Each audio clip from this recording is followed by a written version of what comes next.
Listen, in 20 years, won't do an interview. Nobody's ever talked to her, and she's never been interviewed anywhere. And now, understand, I'm not talking about one person. What I just told you applies to 7 people. How they all end up with that. That's part of what you get. I came in this business saying I was going to expose. When I talked about Michael Jackson, when I talked about R. Kelly, they canceled me for these things because why would you talk about another black dude? Race is not where the line is drawn. It's God's side and the other side. And we don't care nothing about the other side. Period. Period. All of these big dick deviants is all catching hell in 2024. It's up for all of them. It don't matter if you Diddy or whoever you is. TG Jakes, any of them. All lies will be exposed. That's all. And anyone who takes that the wrong way, know why they take it the wrong way. The truth is the light. Oh my goodness, Katt Williams just confirmed what many of us suspected. According to him, 50 Cent removed 7 major celebrity names from the Netflix Diddy documentary. These weren't random people, they were some of the biggest names in entertainment. Katt predicted this months ago, and now the truth is coming out. He's calling out 50 Cent for protecting certain individuals and keeping key players out of the final cut. Katt even hinted that some people allegedly tried to bribe 50 to remove controversial names. Whether it's the dirty tapes or the Netflix documentary, Katt says some people are simply untouchable, period. He just gave P. Diddy 4 years. Say that again. But they get 27 years. 4 years. Meanwhile, they tried to give me 4 years for 2 blunts I had no intention of smoking in the first place. Same 4 years. I don't give a fuck. Being an ass-picking devil worshiper is not against the law. They put that man on a whole RICO because they thought he was f***ing for China. They said, bring out the 9 cross. 9 niggas walked out there. That ain't even get the law. Go on and get yourself. That man liked this so much as his punishment, they sent him to the place with the most So I ain't finna say shit. Before starting, let me be clear, we're not talking about obvious names like Jay-Z or Beyonce. This goes back to 2024, when Katt Williams appeared on Club Shay Shay and practically predicted Diddy's downfall. He warned that all lies would be exposed and called out Diddy and other powerful figures, saying those who fear the truth know exactly why. Fast forward to now, 50 Cent produced Diddy, The Reckoning for Netflix, featuring unseen footage and explosive allegations. Diddy's legal team tried to stop it, but Netflix released it anyway. While Diddy avoided major RICO charges, he was sentenced to 4 years on prostitution charges, with over 150 lawsuits still pending, some involving minors. Federal investigators aren't done, and prosecutors are even coordinating with the Tupac case. Alleged tapes involving other celebrities are also rumored to exist, and Katt's recent joke seems to confirm just how deep this really goes. Everybody knew that Snoop Dogg, not again, mentioned him in December of 2020, but everybody beat the hell out of me. Through you, that can't be true. What the hell do I know, right? And then recently it just came out again that Snoop Dogg got accused of trafficking children. And what did everybody do? Ooh, Snoop Dogg is at the halftime. I'm going to the halftime. But we canceled Dr. Seuss and Jemima. And nobody mad. Nobody. Super Bowl happens. They were dripping down from the letters, the LVI. I know, but that's fine. That's fine. Let's go to the game. Make some hot wings. It's fine. It'll pass. It'll pass, right? It's a phase. It's just a phase. But oh no! Tell somebody that plastic straws are coming back and throw a fit. Let a convict get arrested. Somebody put a knee on a convict's neck and it's over. Neck of an elder. Crickets. Crickets. Nothing. Everything's fine. Now, I know this sounds wild, but it wasn't just comedy. Katt was confirming what he's been saying all along. He knows what happened, who was involved, and who got protected. So let's get into the 7 names. First up, Snoop Dogg. I know what you're thinking, Snoop? Really? Yes, really. Snoop has deep ties to Diddy going back decades. They partied together, did business, and collaborated on music while moving in the same circles for years. So why wasn't Snoop mentioned in the documentary? Because Ale Carter exposed him, and what she revealed was shocking. We want to thank you. Come here. Don't sit on the bed at night. No homo. No, just don't get close to the bed. Don't get close. But it's just like, yo, we want to thank you for hosting the thing, man. It's been a pleasure. You didn't have to do it, and you did it. No. I definitely didn't have to do it. I definitely didn't have to. First and foremost, I'm not getting in the bed. You know, shout out to him and what he did. I'm just gonna, if we can, just let's just put the camera a little this way, just so we're not. I don't want my shot to even I don't want it to come close to the bed at all. I should look like he fresh off a goddamn plane. I should. Fresh off the guard stage. That's my brother right here from day one. We used to wake up and, damn, pause, but like, that's how.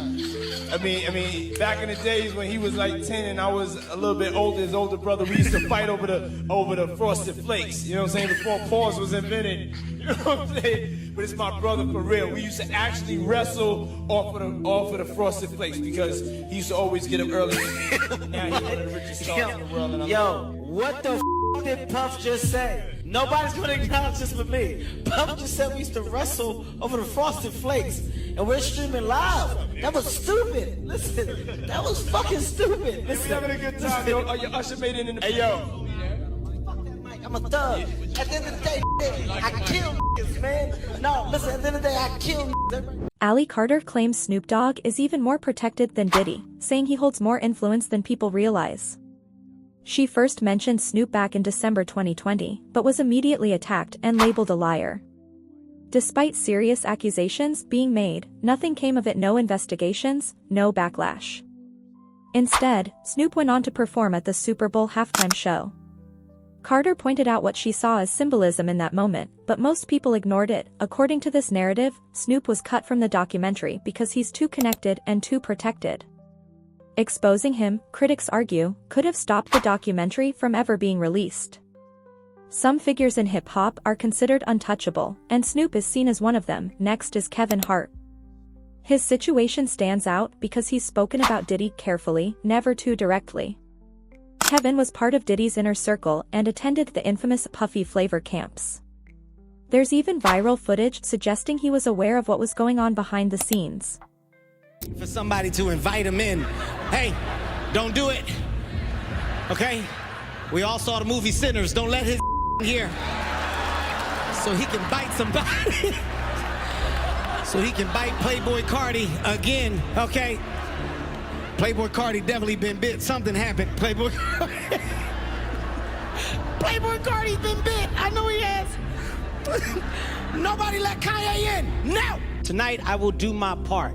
Everybody will get flowers. I'll do my part to make sure that I put us on a high pedestal, man. Also, I'm gonna do my part. I'm shutting down the idea of after parties. No after parties tonight, okay?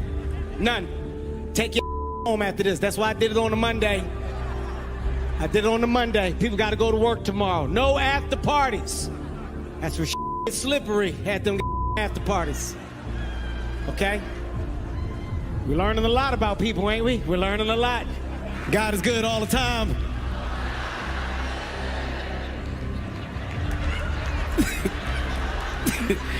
Kurt, that makes it right. Whatever I just said goes away.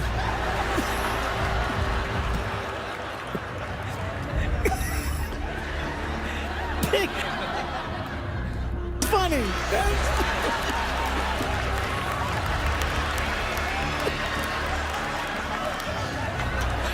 But here's where it gets really interesting. Kevin recently hosted the BET Awards and cracked a few jokes about Diddy that revealed far more than most people realized. Kevin Hart took $50 million to unversion his hole. Can you explain a little bit? No, I just told you. Kevin joked about after parties, saying, "That's where things get slippery," followed by, "We're learning a lot about people, aren't we? God is good all the time." On the surface, it sounded like classic Kevin Hart comedy, but the message was clear. He even emphasized, no after parties tonight, and scheduled the show on a Monday so people had work the next day. That wasn't random, it was intentional. Then there's Orlando Brown. While he's known for making extreme claims, he alleged that Kevin Hart accepted a massive payout to take part in compromising acts, an accusation that added even more fuel to the controversy. No, this is freedom paper. No, I set the rules.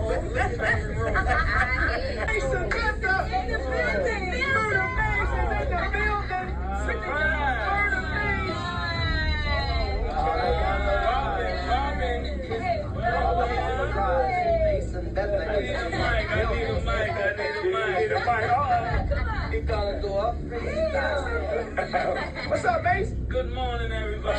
Good morning, man. Marvin is back in the building. What up, Batman? What up, Mace? How you doing, boy? Better than I look. What's up, Mace? How you been, man? I'm chilling, man. All my cards still work. Just the puff doing good stuff, you know? Yeah, every once in a while you got to do something good. Whether you believe the claims or not, one thing is clear, Kevin Hart knows too much about the industry's dark side. He was there, saw things, and understands how it all works. But he's now too powerful and successful to be pulled into this controversy. That's why, according to this narrative, 50 Cent removed Kevin from the documentary. Protecting Kevin also protects the entire comedy industry. Now let's talk about Maze. This one is especially frustrating. Maze was one of Diddy's closest associates during the Bad Boy Records era and was involved in everything, the parties, the business, and the music. If anyone knows the full truth, it's him. Yet Maze has remained strangely silent. It took him 10 years to escape his contract with Diddy, and even after gaining his freedom, he rarely speaks negatively about him. There's even an old V103 interview where Diddy showed up with Maze and large amounts of cash, and the whole moment felt unsettling. Mill came out saying that he'll pay somebody $100 grand to investigate that he has nothing to do with anything with Diddy. You can't take back what your butthole received. On air, Diddy said, Maze is free to work and can do whatever he wants now. But Maze's reaction told a different story. He seemed nervous, surprised, and overly grateful, as if Diddy still held control. Maze even said it took him 10 years to get his paperwork back and joked that he wasn't used to Puff doing anything positive. Think about that, a man who worked with Diddy for decades was shocked by a single good gesture. That alone says a lot. So why was Maze removed from the documentary? Because his silence raises uncomfortable questions. Either he's afraid to speak, or he's still under Diddy's influence.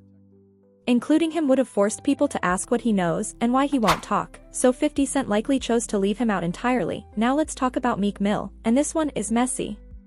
Meek has been around Diddy and the industry's elite for years.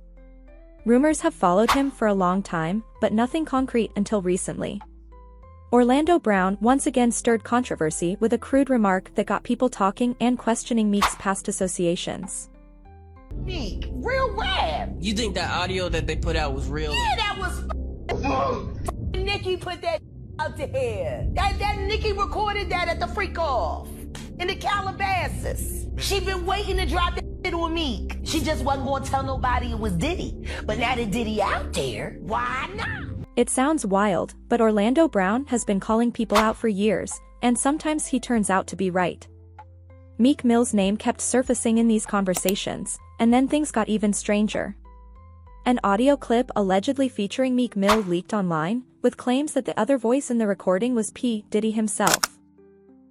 Y'all, paparazzi spoke to Bieber, and all he had to say recently was that, don't ask me about that man ever.